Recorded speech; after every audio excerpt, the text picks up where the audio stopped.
Ceci est une émission publicitaire payée par Communication Nouvelle Vision. Partout, il y a des gens à connaître. Ils sont des bâtisseurs qui ont défié les obstacles, gravi les échelons, surmonté leurs craintes. Ils ont de l'intuition, du courage, un sens de l'équilibre, une équipe bien rodée. Et chacun d'eux a son histoire de succès. Bon vendredi matin à tous et bon début de week-end. Grâce à l'émission et à des gens inspirants, justement, on est là pour propulser ce week-end enfin qui est à nos portes. Le temps de vous rappeler qu'on est chez La Belle et la Bœuf. Gentiment ont accepté de venir prendre une petite bouchée, un bon café avec nous. Et le temps de vous dire également que CNV Radio présente également en simultané l'émission. Donc, vous téléchargez votre application et le tour est joué. Danny Hull qui est là, de chez L'Arbre et Associés. Bonjour, Danny. Bonjour. Merci d'accepter l'invitation. Et également, on a Éric Simard, il donne Technologie. Bonjour, Éric. Bonjour. Merci d'être avec nous également. Et Marco Cournoyer de Protection Incendie MCI. Bonjour, Marco. Bonjour. On est sûr de ne pas passer au feu. Une excellente nouvelle. Et on va commencer justement avec Marco, qu'on est allé rencontrer au cours des derniers jours. Et vous allez tout comprendre sur un métier qui est assez techno, on va le dire. Hein? C'est de la haute technologie, vous allez tout comprendre. Chez Protection Incendie MCI, on a Marco qui nous reçoit. Bonjour, Marco. Bonjour, Nicolas, ça va bien? Ça va bien, puis je me sens bien. On est sûr de ne pas passer au feu ici. Non, pas tant. On est bien protégés. C'est certain. Raconte-nous les débuts. Oui, moi, j'ai commencé pour la plus grosse mondiale qui était Grenelle à l'époque. J'ai travaillé 10 mois. Là. Après 3 mois, j'ai tombé en charge du département d'inspection. Après 10 mois, il y a eu une mésentente avec mon patron sur la manière de gérer les employés. OK. J'ai descendu en bas, je rouvre la presse. Concours devenant entrepreneur. Comment ça s'est passé le concours, justement? On a déposé notre candidature. On est allé chercher une formatrice. Il fallait faire un plan d'affaires. OK. On a fini 11e, puis le 11e n'avait pas de prix. Le 10e avait 5 000, mais le 11e n'avait pas. Et 5 000, il y a 28 ans? C'était beaucoup d'argent. C'est beaucoup de sous. Oui. C'est encore pas à dénigrer aujourd'hui, mais il y a 28 ans, on imagine. Qu'est-ce qui s'est passé? On a parti à notre compte. On a acheté un véhicule neuf. OK. On avait 60 pièces dans le compte de banque le lundi matin, puis Bon. on a fait notre bout de chemin. On est allé tranquillement. C'est extraordinaire. On commence par quelle porte, Marco? Parce que c'est un domaine, c'est une spécialité. On va expliquer un peu ce qu'on fait au quotidien puis ce qu'on faisait il y a 28 ans. Comment on débute dans ce métier-là? Moi, quand j'ai commencé ma compagnie, je m'étais donné des règles d'or. OK. J'avais travaillé pour des Italiens, puis les Italiens me disaient toujours « Ne parle jamais contre les autres quand tu es en affaires. Fais le mieux que tu peux. » C'est un bon truc, c'est vrai. On a cogné aux portes, puis on est allé vendre le service qu'on voulait sans parler des autres. OK. Et ça nous a ouvert des belles portes, dont Bombardier à l'époque, le monsieur m'avait dit vu que tu n'as pas parlé contre ton concurrent, même si tu es plus cher, je te donne le contrat. Puis À ce point-là? Bombardier nous a aidés à grandir. Bien. Puis tous les entrepreneurs avec qui on a fait affaire comme sous-traitants ou les fournisseurs, on a toujours fait de nos principes la collaboration puis l'amitié. C'est extraordinaire. Et comment est venu ce goût pour ce secteur d'activité-là, Marco? Puis qu'est-ce qui fait qu'on est toujours aussi passionné 28 ans plus tard? Ça, c'est à cause d'une blonde que j'ai eue au cégep. J'étais en train de jouer aux cartes, puis je perdais mon temps au cégep en sciences pures. Puis je savais pas quoi faire. Puis elle me dit, c'est quoi que tu aimerais? J'ai dit, moi, j'ai toujours aimé aider les autres. Bon. J'ai toujours voulu protéger les autres. Elle m'a dit, pourquoi tu t'en vas pas pompier ou policier? OK. Puis j'ai déposé ma demande juste pour être pompier. J'ai été accepté, mais 3 semaines après, ils sont aperçus que j'étais pris du cœur. C'est-à-dire, j'ai fait juste une année de prévention. C'était la première à l'EPIC d'année avec de la prévention incendie pour les techniciens. OK. Et je suis parti sans carte de compétence, rien. On m'a formé comme inspecteur, puis j'ai gravi. Je suis parti de ma compagnie. On s'est faufilé parce qu'ils nous mettaient comme poseur de tapis au début. Ça n'existait pas quelqu'un qui faisait de l'inspection comme moi qui n'était pas dans la construction avec une licence. OK. Pendant les 9 premières années, on n'avait pas de licence d'entrepreneur. On respectait les normes du Québec pour pouvoir faire le métier. Oui. Et à force de grossir, on est allé chercher notre licence pour faire l'installation. Parce qu'au début, on faisait seulement de l'inspection. Des choses qui n'existaient pas, justement, il y a 28 ans. On a comme formé un nouveau... On a formé un nouveau créneau. Qu'est-ce qui est valorisant pour moi, puis je m'en rends compte avec les années, c'est qu'on a changé notre domaine. Quand j'ai commencé, il y a 28 ans, en gicleur, tu faisais du gicleur, tu étais dans le gicleur. Tu étais dans la lampe, tu faisais de la lampe. Tu faisais de l'instincteur, tu faisais de l'extincteur. On était la première compagnie au Canada, même aux États-Unis, à offrir tous les services sous le même toit.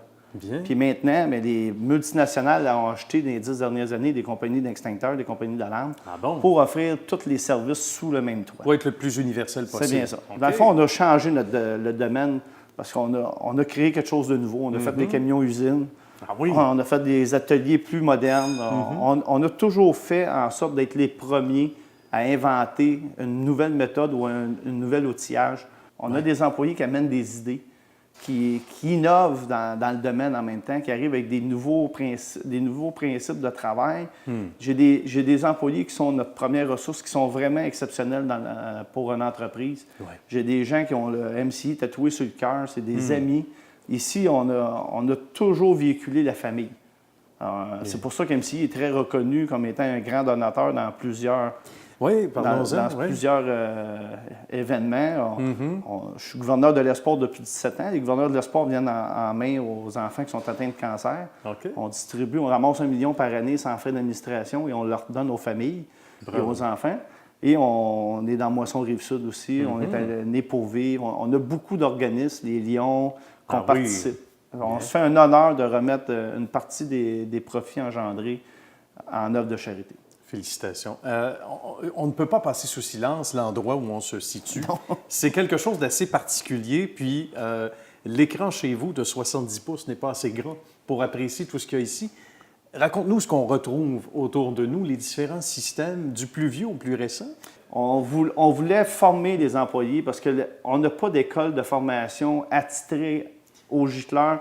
Okay. Il y a une école qui donne de la formation pour l'installation et un petit peu d'inspection, mais spécifique pour savoir le troubleshooting, comment faire l'inspection, comment faire l'installation, comment réfléchir devant le système aux options pour l'améliorer. Il n'y en avait pas. Parce que chaque machine est distincte aussi, évidemment. Alors, son fonctionnement, ses caprices, il y en a aussi. Ses caprices. Si on regarde juste les têtes de gicleurs, moi, quand j'ai commencé, il y avait à peu près 1000 sortes de gicleurs. Aujourd'hui, on a 52 000 façons d'installer des têtes de gicleurs qui ont toutes leurs applications spécifiques. C'est un domaine qui, malheureusement, il n'y a pas assez de formation. Nous, on se fait un honneur de former nos gens et on forme des ingénieurs, des architectes, des pompiers. On forme beaucoup de gens dans la salle ici. Les technologies de haut niveau sont au rendez-vous aussi, Marco. C'est ça qui est le plus aussi satisfaisant dans l'évolution, à quelque part, de l'entreprise, de la formation, de tout ce qui concerne les gens ici? C'est plus comme dans mon temps. Non, ça change un petit peu. Tout fonctionnait pneumatique. Il n'y avait pas beaucoup d'électricité. Maintenant, on a de l'électronique, on a des panneaux spécialisés de déclenchement, on a des détecteurs de rouille à l'intérieur des systèmes, on a des activateurs électroniques. Anciennement, c'était tout à l'air. C'est sûr que ça évolue de plus en plus. La quantité d'eau utilisée pour éteindre un feu est beaucoup moindre qu'avant. Tout est en constante amélioration. Si tu ne t'informes pas, tu prends du recul parce que c'est un domaine qui est de plus en plus haute technologie. Bien. Merci beaucoup, Marco. Merci beaucoup. beaucoup. Un plaisir. À très bientôt. Alors, Danny est inspiré par une question pour notre ami Marco. Ben oui, Marco, j'ai entendu dire récemment que vous aviez ouvert une boutique dans un centre commercial à Sherbrooke.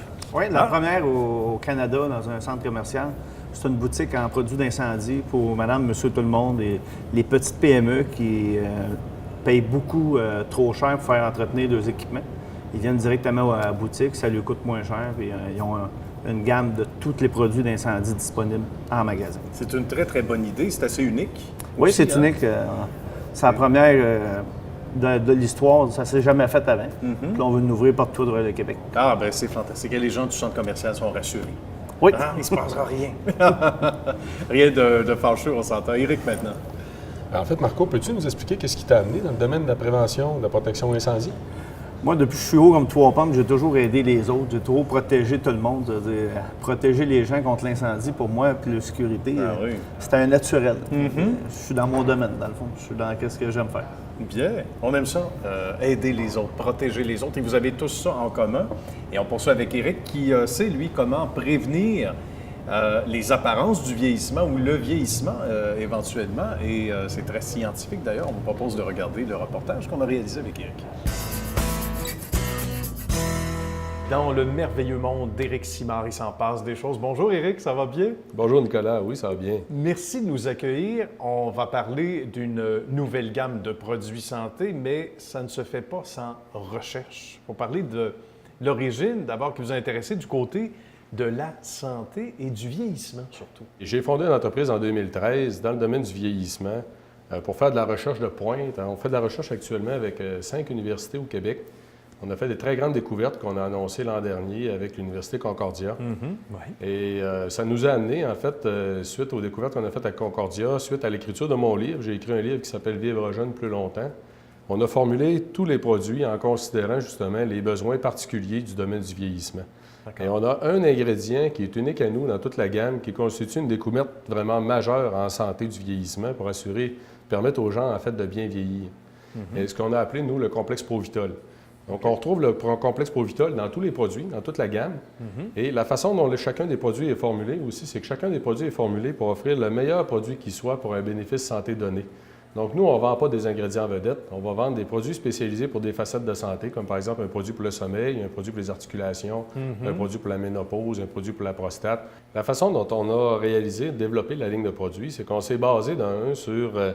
on s'est arrêté ou on a focusé, si vous voulez, sur les ingrédients bénéfiques sur la santé qui avaient le plus de démonstrations cliniques réalisées.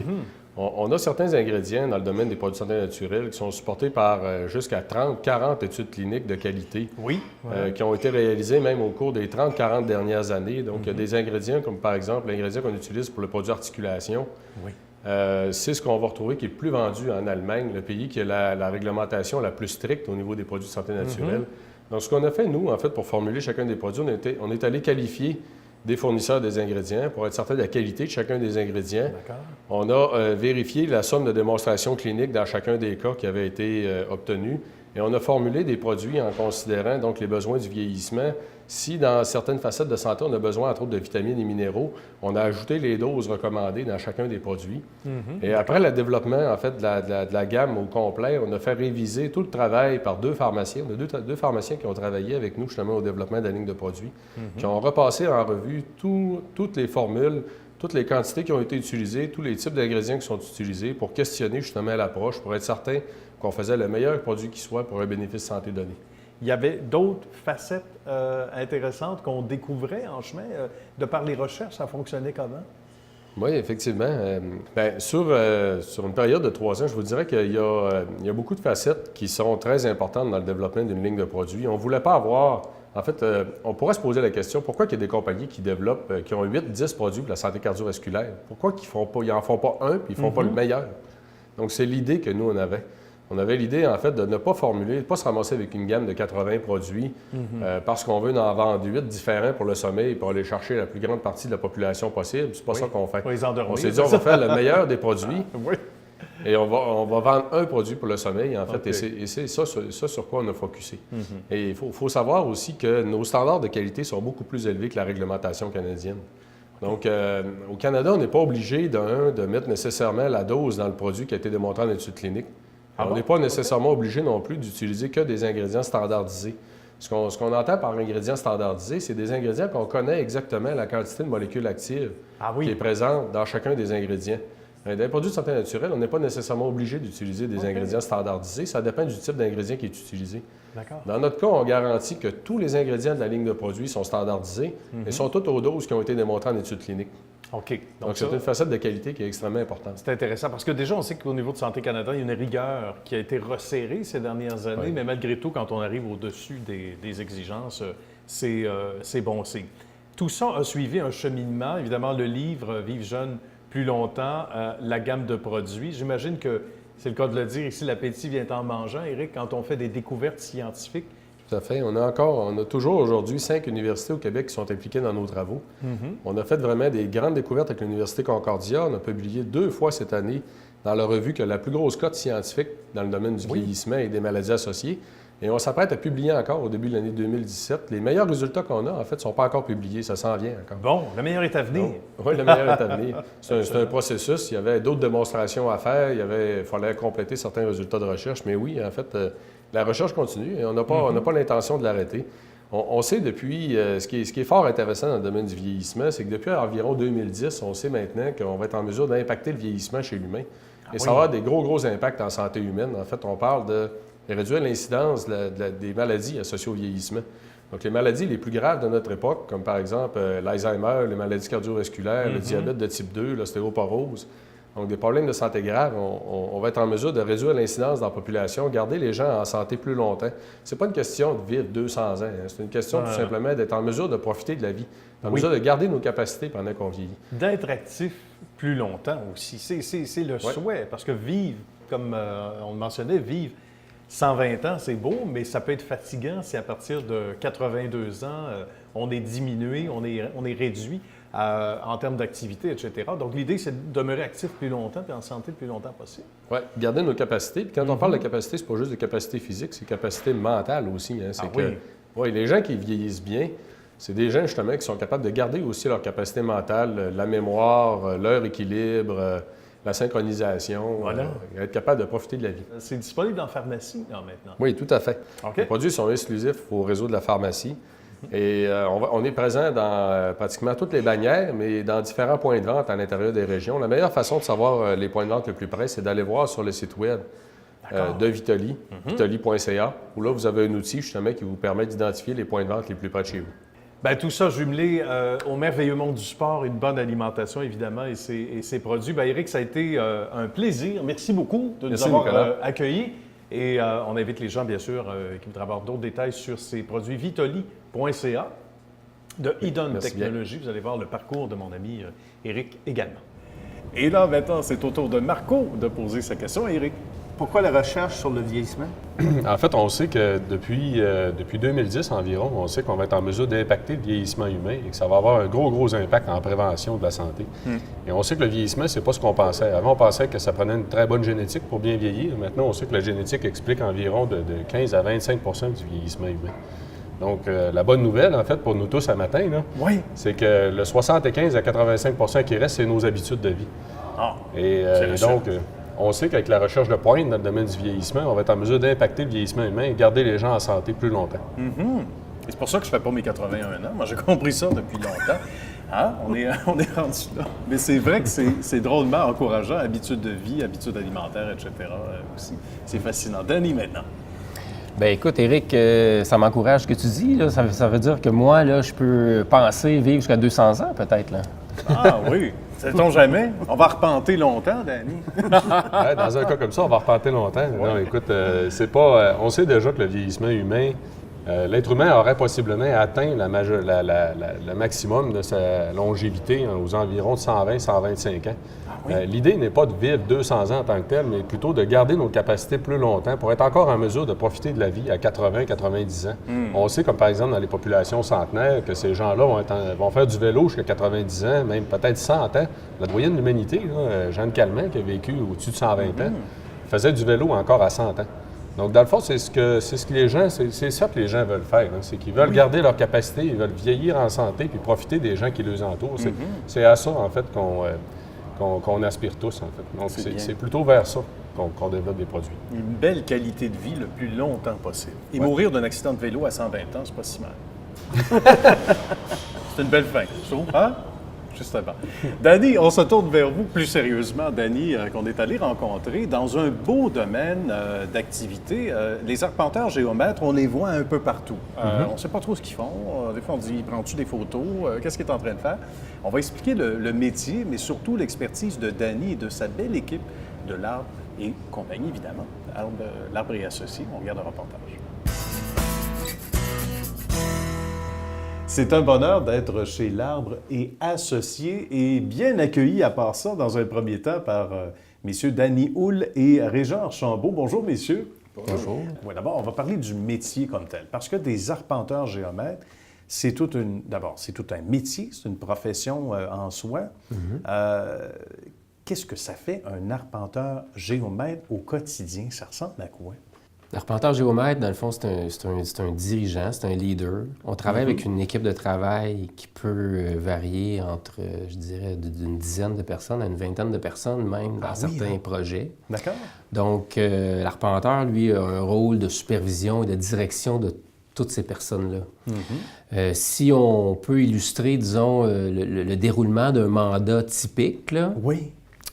Tout d'abord, il y a un contact avec le client, avec le propriétaire qui, lui, a un besoin quelconque d'arpentage. Il y a une discussion qui va se faire avec l'arpenteur-géomètre. L'arpenteur-géomètre va identifier le besoin précis de cette personne-là pour lui proposer le service adéquat, que ce soit un certificat de localisation, un piquetage, un plan de remplacement. Donc, on va identifier ce besoin-là, puis ensuite, là, on met tout en branle pour préparer ou réaliser ce dossier-là. Nos bureaux, chez l'Arbre et Associés, nos bureaux ensemble comportent plus de 300 000 dossiers d'archives dans la région métropolitaine. C'est plus Donc, que bien des réseaux de télé. Donc, dans une combinés. première étape, on oui. va aller consulter ces archives-là parce que les chances qu'on ait déjà fait des travaux d'arpentage dans le secteur environnant du mandat actuel sont très bonnes. D'accord. Ça va nous permettre de planifier ensuite de ça les levées terrain, ce que les gens connaissent bien. Donc, les levées terrain, en fait, les gens connaissent à peu près que ça du travail d'arpenteur, arpenteur-géomètre. Oui. Donc, la prise de mesure au terrain avec le trépied et l'appareil d'arpentage. Donc, on va préparer ça. Parallèlement, il y a des recherches aussi qui se font au registre foncier, là où on peut consulter l'index des immeubles. Qui va nous en apprendre sur le droit de propriété, le titre de propriété proprement dit du propriétaire. Oui. On va en apprendre aussi sur les servitudes qui grèvent l'immeuble, qui peuvent restreindre son droit, qui peuvent en fait aussi lui procurer des bénéfices par rapport à une propriété voisine. Suite à ces recherches-là et au levé terrain, on va passer à l'étape qu'on appelle, puis ça, c'est probablement la plus méconnue des gens en général, c'est qu'on réalise ce qu'on appelle l'analyse foncière. Puis l'analyse foncière, dans le fond, c'est ce qui vient différencier l'arpenteur-géomètre de tous les autres métiers qui touchent à l'arpentage comme tel. Ils sont quand même connexes. C'est là que l'arpenteur-géomètre va exprimer son savoir par l'établissement des limites de propriété. On est les seuls, d'ailleurs, au Québec à pouvoir faire ça de façon, par la loi. OK, d'accord, c'est unique. Là. Alors, donc, l'arpenteur-géomètre va réaliser l'analyse foncière, établir les limites de propriété. Et ensuite de ça, selon le mandat qui sera à réaliser, il va y avoir une mise en plan qui va être faite, qui va montrer tous les aspects importants du technique, disons, ou légaux du mandat réalisé. Je dirais que les gens qui réalisent ça, les dessinateurs, les techniciens en dessin assisté par ordinateur, c'est des gens hyper minutieux parce que nos plans comportent une foule de détails. Bien, j'imagine, c'est très et des données, données légales importantes. On ne peut pas se tromper sur la mesure qu'on va indiquer sur le plan. Il faut que ce soit la bonne. Donc, elle va être vérifiée et double vérifiée. Suite à la mise en plan, selon le cas, il y aura un rapport à rédiger. Par l'arpenteur, assisté de gens bureautiques. On va rédiger un rapport sur la situation de ce qu'on a observé sur les lieux. Puis ensuite de ça, on va remettre le dossier au client. Donc, c'est à peu près ça, le déroulement d'un dossier typique, je dirais. Les gens, Danny et Régent, ne réalisent pas à quel point il y a toute une équipe derrière. On est dans un bureau physiquement à Repentigny, mais vous avez 5 bureaux au total, mais ça fait vivre beaucoup de familles, ça fait beaucoup de spécialistes rattachés à Absolument. On a 5 succursales, 5 bureaux répartis dans la grande région de Montréal. Et on emploie 75 employés environ, occasionnellement un peu plus dans les périodes de pointe, mais disons que 75, c'est normal.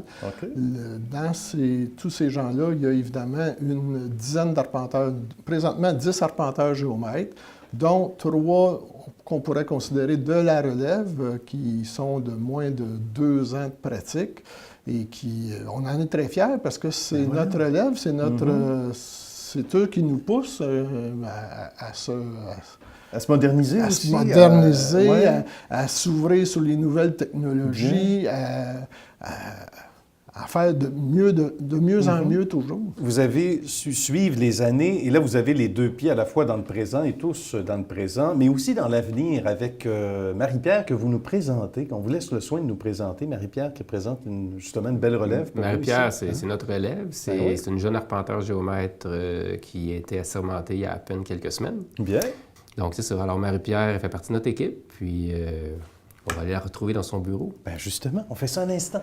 Bonjour Marie-Pierre. Bonjour. D'abord, moi, j'ai le goût de savoir qu'est-ce qui t'a amené vers ce métier-là, parce que c'est pas le métier le plus connu, celui d'arpenteur géomètre. Non, effectivement. Ben, en fait, moi, j'ai tout le temps grandi dans le domaine de l'arpentage. Mon père Oui. est ingénieur, donc, en tout cas, j'ai tout le temps fait partie du milieu de l'arpentage. OK. Puis oui, effectivement, c'est pas connu. Ce qui est le fun, c'est qu'il y a beaucoup de domaines, donc ça permet de toucher à plein de choses. Oui. On a un secteur qui est légal, ce qui est après les opérations courantes, mais on a aussi un domaine technique, de la copropriété. On a vraiment une équipe dynamique, puis beaucoup d'arpenteurs. Là, Régent le disait tantôt, je pense qu'on a 10 arpenteurs. Ce qui est le fun, arpenteurs géomètres, ce qui est le fun, c'est que on a vraiment le transfert de connaissances. T'sais. Moi, je suis nouvelle, ma formation est plus axée sur le technique, le développement des technologies, puis les applications. Oui. Donc, puis oui, j'ai un background en qu'est-ce qui est plus foncier, légal, mais tu sais, comment décortiquer, tout ce qui est plus poussé, là, il faut que je fasse appel à des arpenteurs, géomètres seniors qui ont l'expérience pour manger mes croûtes. Qu'est-ce qui te rend la plus heureuse en mettant les pieds ici à chaque matin? Le fait de résoudre des casse-têtes, Oui. parce que peu pas, là, ta journée, c'est résoudre un problème après l'autre. Sans doute, hein? Il y a plein de choses qui peuvent arriver. Ouais. Fait que c'est vraiment comme la satisfaction de résoudre un problème C'est bien. à tous les jours. On aime ça, les défis. On en amène à part ça. Merci beaucoup, Marie-Pierre. Bonne continuité, évidemment, chez l'Arbre et Associés. Ben, merci. Merci. Fort intéressant, Dany, et ça inspire cette fois Éric pour une question. Oui, Dany, en fait, peux-tu nous expliquer dans ton domaine, là, qu'est-ce qui te différencie de la compétition? Notre entreprise se fait un honneur ou en tout cas une obligation de donner l'accès facile à un arpenteur géomètre. On est une équipe de travail nombreuse, comme vous avez pu le voir dans le reportage. Et malgré tout, notre philosophie, c'est d'avoir un arpenteur disponible au bureau qui peut répondre aux questions du propriétaire, de notre client ou de n'importe qui a des questions dans ce domaine-là. Dieu sait que les gens en ont des Oui, questions dans sans ce doute. domaine-là. J'imagine. Le téléphone doit sonner plus souvent qu'on l'entend. Ça sonne beaucoup. Oui, exactement. Marco, maintenant, une question pour Dany. Mais en parlant de téléphone, des nouvelles technologies, ça a révolutionné votre métier aussi? C'est une excellente question parce qu'on n'a pas besoin de reculer loin. Là. Il y a 40 ans, l'arpenteur avait ni plus ni moins qu'une boussole et un tape à mesurer pour faire son travail. Ah oui. Et aujourd'hui, muni d'une antenne très simple, on va communiquer, on va recevoir des signaux de satellites qui vont nous permettre de connaître en temps réel, à un moment donné, notre position exacte sur la Terre. Fait que c'est sûr que ça accélère beaucoup la prise de données et la précision de ces données-là. Fait que la technologie a un rôle majeur à jouer dans notre domaine là, depuis 40 ans et on se demande où ça va arrêter parce que ça continue d'évoluer d'année en année. C'est inspirant. Vous l'avez tous été d'ailleurs dans le cadre de ces reportages et ici avec nous autour de la table. Dernier tour d'horizon. On rappelle vos adresses web respectives. D'abord, mon cher Marco. MCI88.com. Bien. 88, ça vient d'où? C'est l'année de fondation. OK, je pensais que c'était pour Joe Sakic, son arrivée avec les Nordiques, mais ça aurait pu être ça aussi. Merci, Marco. Mon cher Éric. Vitoli, vitoli.ca. Très bien. Pour tous les détails et ceux et celles qui veulent en apprendre davantage également. Tout comme pour mon ami Dany chez l'Arbre et compagnie, le site web. Oui, on peut en savoir plus au www.labre.qc.ca. Très bien. Alors, merci à vous tous d'avoir eu l'occasion de venir prendre un petit café avec nous, 6,40 et 15, chez La Belle et la Bœuf à Boisbriand, au Faubourg Boisbriand. Merci d'avoir été là. C'est un Merci plaisir. à vous à la maison. À la semaine Plaisir, prochaine. merci. Joyeux Noël. Ben oui, joyeux Noël.